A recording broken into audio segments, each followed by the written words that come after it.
Hey guys, welcome back to the Readers. I hope you are having an amazing day. Let's get right into the stories. The first one is an entitled people story. What would you do if a brand new HOA tried to fine you? Even though your deed says you're not a member, I laughed, until they escalated from letters to a public sign in my yard. That's when I realized this wasn't about rules, it was about control, and I decided to find out who was behind it. I bought my house about 8 years ago in what seemed like the perfect neighborhood. It was quiet, well-maintained, and had that suburban charm without being pretentious. Best of all, there was no homeowners association. That detail mattered to me more than most people might think. I work rotating shifts as a patrol officer for the city police department, and the last thing I wanted after dealing with regulations and rules all day was to come home to more of the same.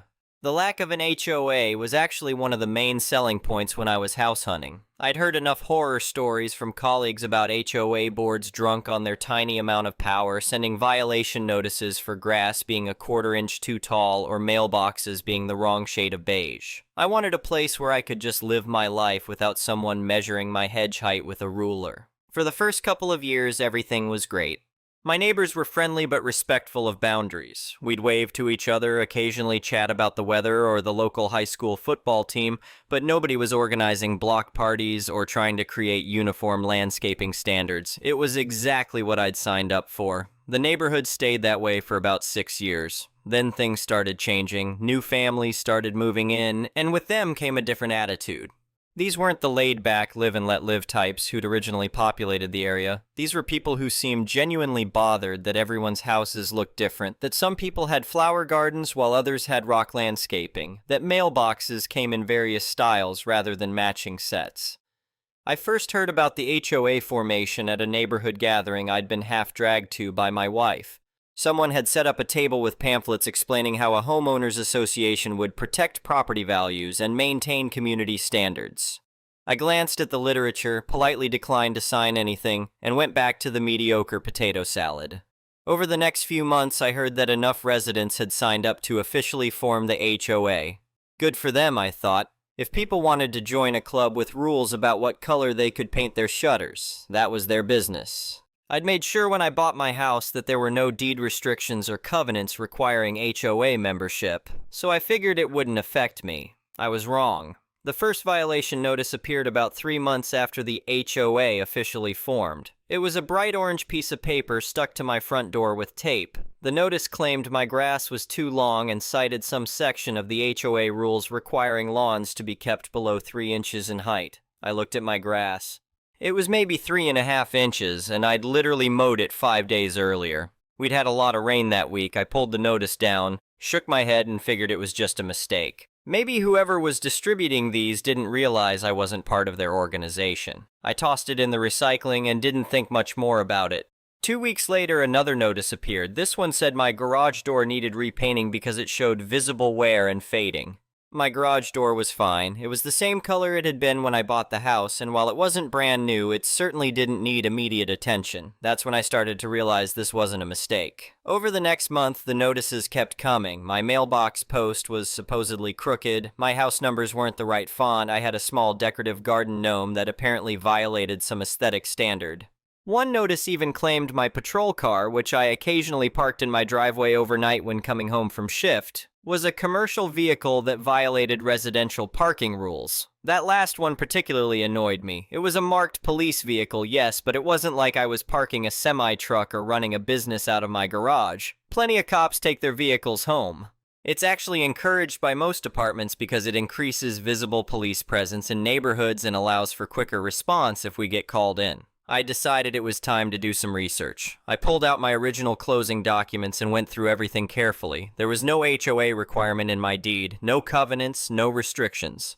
My house had been built before the neighborhood was fully developed, and it had never been subject to any kind of homeowners association agreement. I also got a copy of the HOA's founding documents from the county clerk's office. These are public records, so anyone can access them. The documents showed that the HOA was only mandatory for homes that had been built after a certain date and whose deeds specifically included HOA covenants. Mine didn't.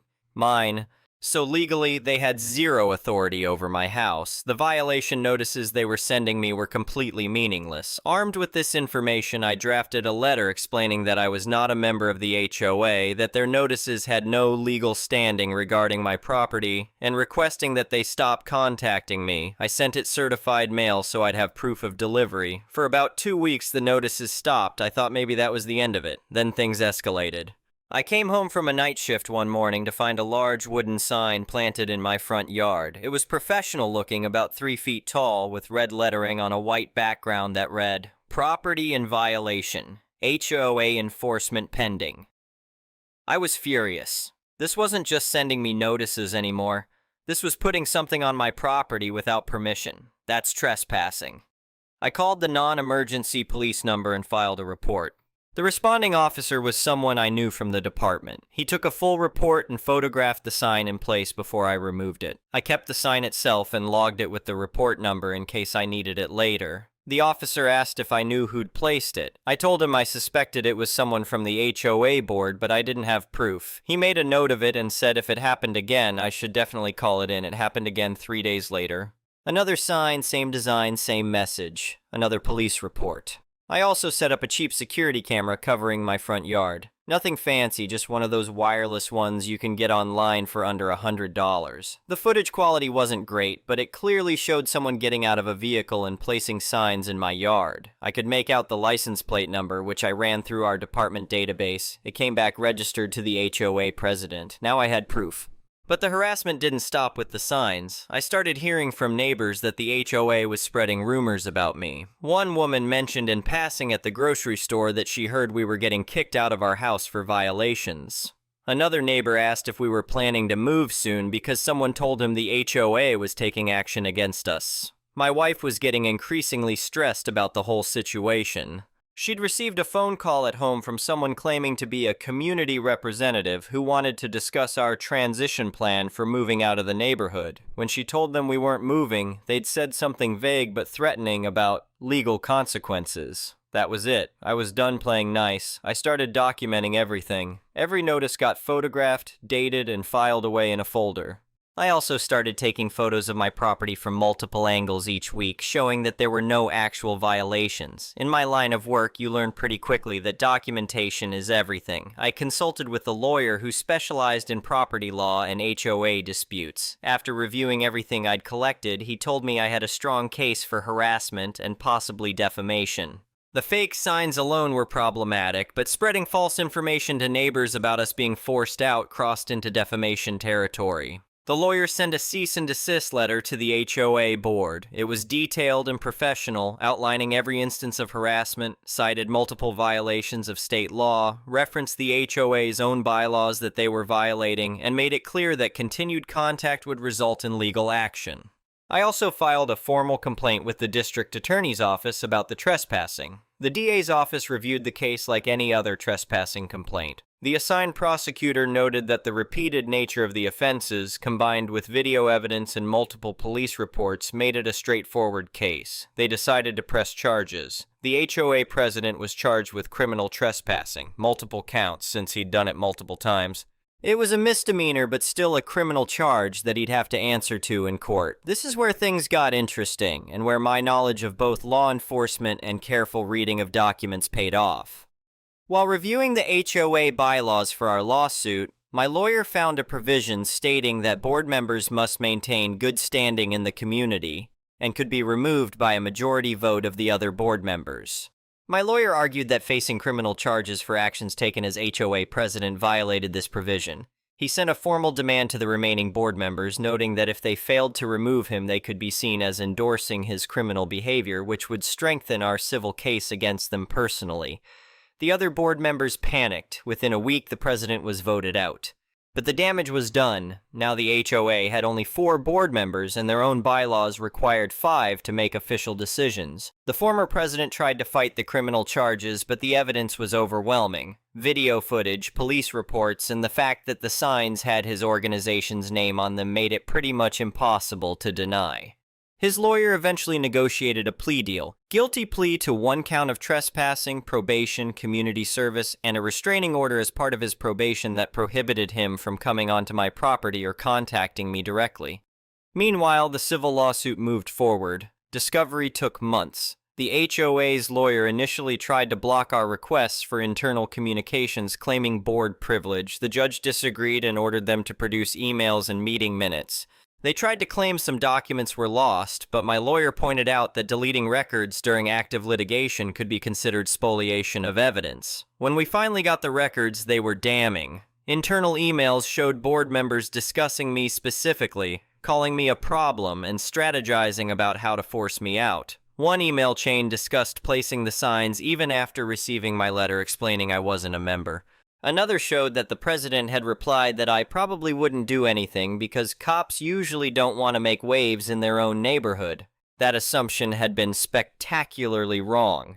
There were also emails showing that board members had been actively telling neighbors I was being removed from the neighborhood, which supported the defamation claims. They'd presented themselves as having legal authority they didn't possess, which had damaged my reputation in the community. The case never went to trial. The HOA's insurance initially denied coverage, claiming the harassment was an intentional act not covered by their policy. However, the remaining board members agreed to pay from HOA funds rather than face personal liability, since they had been warned about the illegal activity but failed to stop it. The former president paid a significant amount from his personal funds. The settlement covered all my legal fees, which had run into 5 figures, plus additional damages. I can't discuss the exact amount due to the settlement agreement, but it was enough that I didn't feel like I'd wasted my time or money fighting back. As part of the settlement, the HOA had to send a letter to every household in the neighborhood formally retracting their previous statements about me and admitting that their actions had been inappropriate and legally actionable. They also had to publicly acknowledge that my property was not subject to HOA rules and that they had no authority over it. That letter was probably the most satisfying part of the whole thing. Watching the HOA have to admit in writing to everyone they'd gossiped to that they'd been completely wrong and had harassed me illegally was deeply gratifying. But the fallout didn't stop there. With the president gone and facing criminal charges, 2 other board members resigned. They didn't want to be associated with the mess, and they certainly didn't want to risk personal liability if anyone else decided to sue. That left only 2 board members, well below the 5 required for a functioning board according to their own bylaws. Without a functioning board, the HOA couldn't operate. Eventually, enough members resigned that they fell below the minimum membership required by their bylaws to maintain the organization. A few people tried to reorganize it, but after everything that happened, nobody wanted to serve on the board. The organization essentially became dormant and stopped collecting dues or enforcing anything. The neighborhood has actually been better since the HOA collapsed. People still maintain their properties. Turns out you do not need threatening letters to make people take care of their homes. Property values did not drop either. If anything, several neighbors have told me that the lack of an HOA has become a selling point again. I still live in the same house. My grass gets mowed when it needs it, not when some volunteer board decides it is a 1/4 inch too tall. My garage door is still the same color. The garden gnome is still in the front yard. And yes, I still occasionally park my patrol car in the driveway. The former HOA president still lives nearby. I have seen him around a few times. He does not make eye contact, and thanks to the restraining order, he stays well away from my property. That works fine for me. One of the former board members actually apologized later. She said she got caught up in the idea of community standards and stopped thinking about whether what they were doing was legal or right. I appreciated the apology, but honestly, by then I was just glad it was over. My wife is relieved too. The constant notices, rumors, signs, and phone calls had been wearing on both of us. Having the HOA formally admit it had no authority over us lifted a huge weight off the house. The security camera is still up, though I upgraded it. Not because I expect more trouble, but because I learned something simple. It is better to have documentation and not need it than to need it and not have it. Looking back, I do not think a stronger first letter or a polite HOA meeting would have changed anything. The board had decided every house in the neighborhood should answer to them, regardless of what the deeds and bylaws actually said. They thought official-looking paper and a few signs in my yard would scare me into compliance. Instead, the signs became evidence. The notices became evidence. The emails became evidence. Their own bylaws became evidence. They wanted to play authority. So I showed them what actual authority looks like. Now the neighborhood is quiet again. No violation notices. No fake enforcement signs, no board pretending it can control houses it has no jurisdiction over. People mow their lawns, paint their garage doors, keep their mailboxes however they like, and somehow the world keeps turning. That is exactly how it should be. The next one is a malicious compliance story. I have another Dutch Navy story. This time, it is a malicious compliance story, or maybe a malicious compliance story. This happened in Den Helder approximately 20 years ago. One of my co-workers was a typical Amsterdammer in the worst sense of the word. Loudmouthed, arrogant, completely full of himself, and convinced he was untouchable because he had been a Dutch Marine for over a decade. Let's call him Adam, which is obviously not his real name. Just as a small disclaimer, I do not want to stigmatize people from Amsterdam. I have met plenty of typical Amsterdammers in the best sense of the word, loud but enjoyable, very confident but still humble and decent. Anyway, back to Adam. Adam would brag to people about cheating on his fiancée, while also making sure everyone knew he supposedly loved her very much. When someone called him out on the hypocrisy, he would get loud, offended, and aggressive. He would say something like, "You do not understand anything, so shut up," usually in a heavy Amsterdam accent. He also argued about every new policy and criticized everything, but never in a constructive way. He always made his complaints as offensive as possible. He would argue with our chief, who was a sergeant, and with the head of transport, who was an adjutant. He was always loud and defiant, and he would tell them that he had been stationed there longer than they had, so they should back off and respect him. These arguments usually ended without any formal consequences because he never said or did anything that clearly warranted punishment or reprimand. Still, it annoyed the higher-ups endlessly. He also operated heavy equipment dangerously. Adam would drive forklifts in an unsafe way, steering too aggressively and making the vehicle behave unstably. Luckily for everyone, those machines were very heavy and stable, but even so, it was reckless. One time, Adam had to drive an empty coach on the highway to pick up a group of people. He put the vehicle on cruise control, got out of his seat, stood next to the steering wheel while holding it with one hand, and filmed himself doing it on his phone. This was about 20 years ago, so imagine low-quality footage from a then-modern Nokia or Sony Ericsson phone. Afterward, he proudly told everyone in the driver's pool about it and showed the video like it was some great achievement. Nobody reported him directly, but the higher-ups eventually heard about it and asked him what had happened. Of course, Adam denied everything. According to him, the video did not exist, so he dodged any consequences. Then he went right back to telling his coworkers about the conversation and laughed it off with something like, "What are they going to do, fire me?" Later, he became even bolder. He got into even more frequent arguments with the higher-ups and started shouting things like, "If you do not like it, then fire me." Afterward, he would brag to everyone that they obviously could not fire him, even if they wanted to. It is fair to say that the atmosphere in our unit became tense. It was obvious that the higher-ups were completely fed up with Adam's behavior. Then one day, Adam finally overstepped. He got into yet another argument and started his usual bickering. Of course it got loud, and eventually he threw out his usual line, "Then fire me." This time, to his horror, the adjutant responded with something along the lines of, "Great, you are fired. Now walk with me to my office so we can make it official." That moment sent a shockwave through the driver's pool. We could hear Adam shouting from the office, which was a little farther away. At first, his yelling was full of fire, and the adjutant and sergeant responded in kind. Then Adam's tone changed. He started sounding more desperate. After that, everything became quiet. When he came out of the office, his eyes were red, and he did not say a word to anyone. In hindsight, it was obvious that the higher-ups had been waiting for exactly that kind of moment. Adam used up his remaining paid time off and vacation days, and during his last few weeks he was suddenly very quiet and docile. Things became much more pleasant after he left. The next one is an entitled people story. For context, I work in what is essentially a community mental health setting with a focus on substance abuse. Because of that, we get a lot of interns. That is actually how I started last year. Most of them are paid, and we keep quite a few who do well, which honestly ends up being a lot of them. We have very little turnover, but we also have a large number of clients, so there is usually room for good people to stay. Right now, we have an intern who is trying everyone's patience. She regularly leaves the break room a mess. Dirty dishes are left on the table or in the sink, food is left on the table, empty wrappers are left around, and so on. She also failed her course last semester because she did not complete her required hours, so she has to repeat it. Now, we all try to show grace because she does have a disability.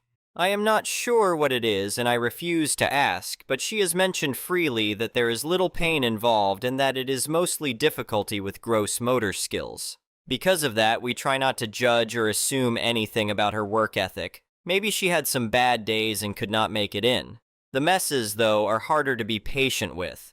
Throwing away wrappers is not physically out of the way. She literally has to walk past the trash can when leaving the kitchen.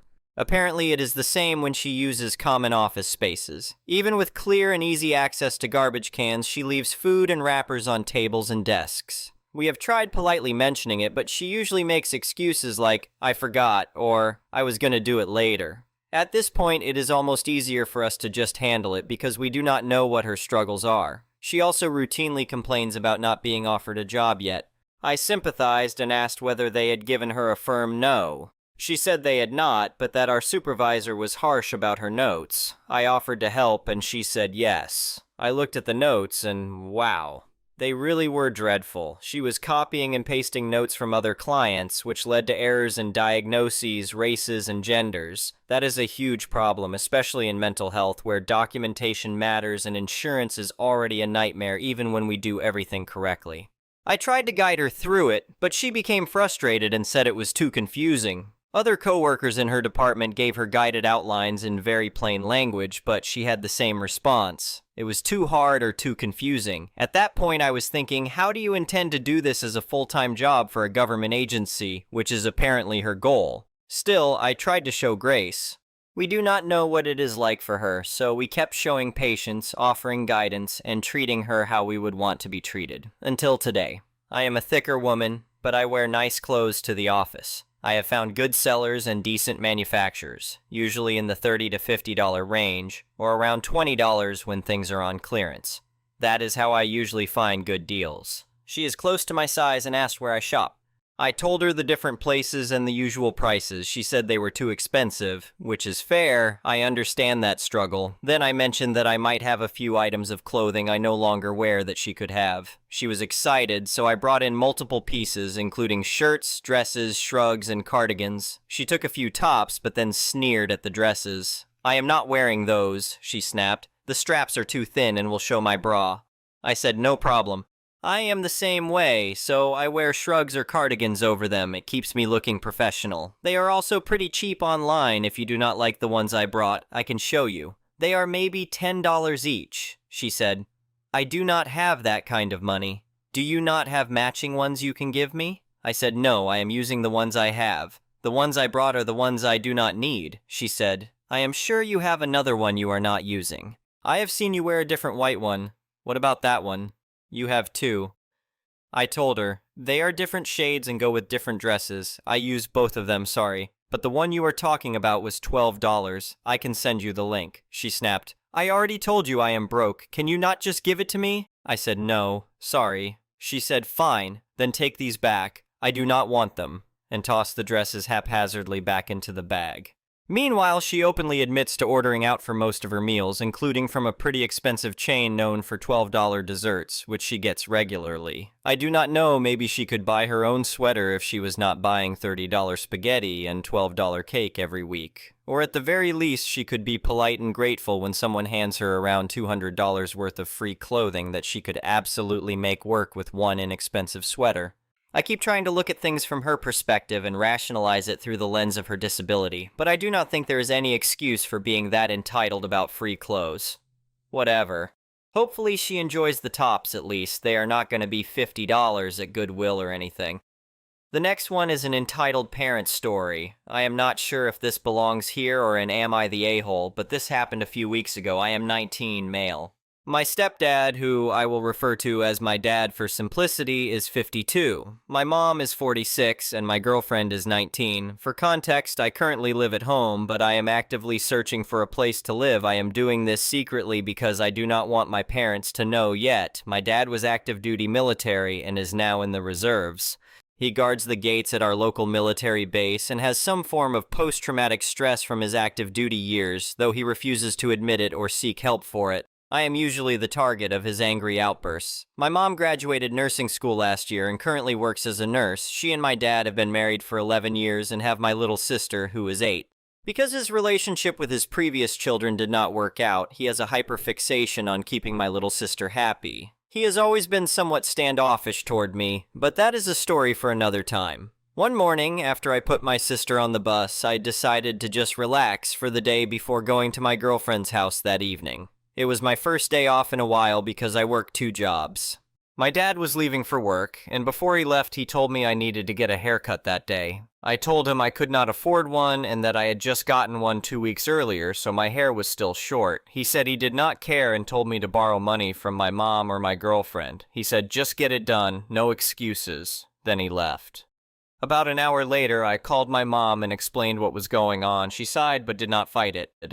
I told her to hang on while I called the barber shop I usually go to. I asked if my regular barber was working that day, but he was not. That was a problem because every other barber in the area has either messed up my hair badly or refused to touch it because I am mixed and have thick curly hair. They are afraid they will ruin it. So I called my mom back and told her my barber was not working that day, but I knew he would be there the next day.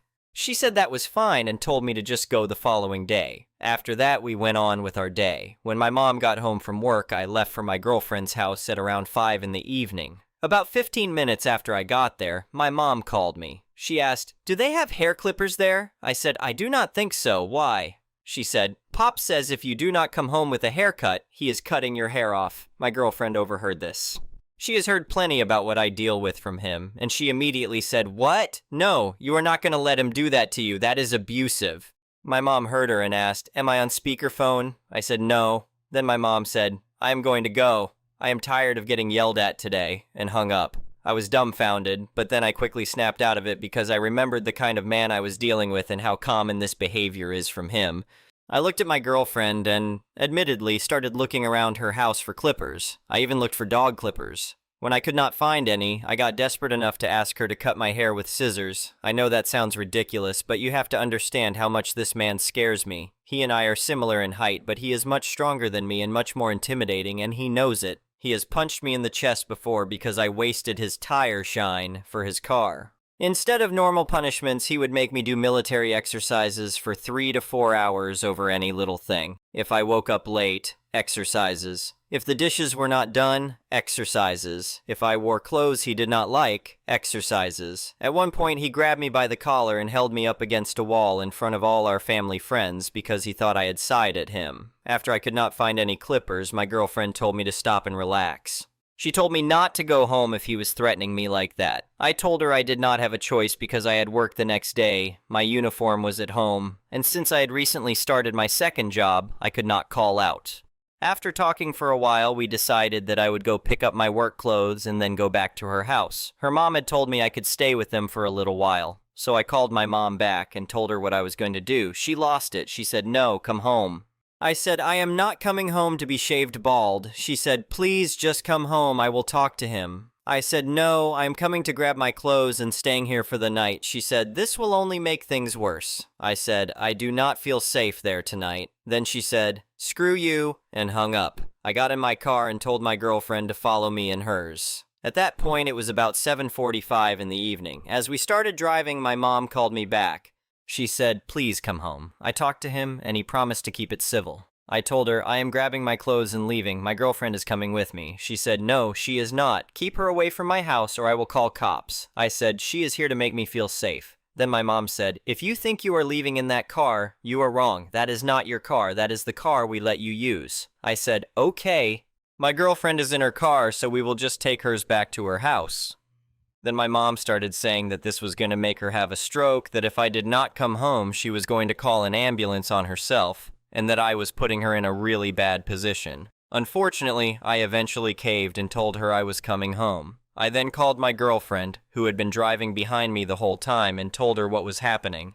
She told me not to go home, but I explained what my mom had said about having a stroke. Since my mom has had strokes before, I was scared it could actually happen. My girlfriend did not like the idea, but I told her to wait at the front of my neighborhood for at least an hour. If she wanted to leave after that, she could, but if I did not call her by 1 in the morning to tell her I was okay, she should call the police. She agreed. I walked into the house and my mom hugged me while crying. My sister was still confused about what was happening. After my mom's emotional scene, we went into my bathroom and she shaped up my beard a little. That was honestly the only thing that actually needed to be done. About an hour later, my dad got home. Things did not stay civil like my mom said they would. He started yelling at me about how I never listen. He threatened me, saying he and I could go outside and fight right now, and that he was not afraid of jail time because he had served it before. He said he had poured 10 years of his life into me and that he was going to get something out of it, whether that meant me getting a good job and supporting myself or him beating me up.